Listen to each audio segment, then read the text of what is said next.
Alright, today I'm going to play with my little Fisher Girandoni type repeater.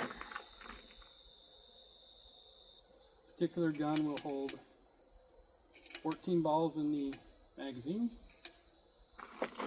and then one in the chamber, making it 15 shots.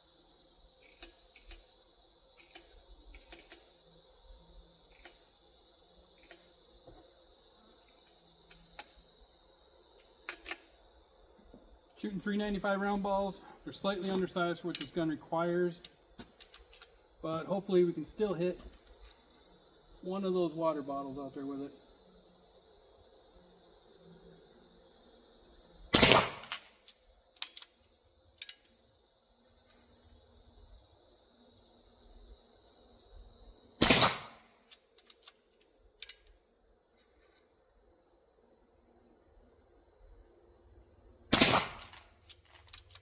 The gun actually shoots a 40 cal. .400 is a really nice fitting ball.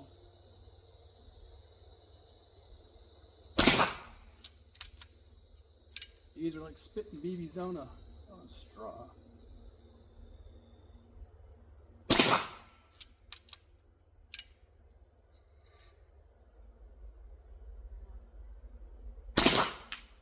But still managed to hit a few.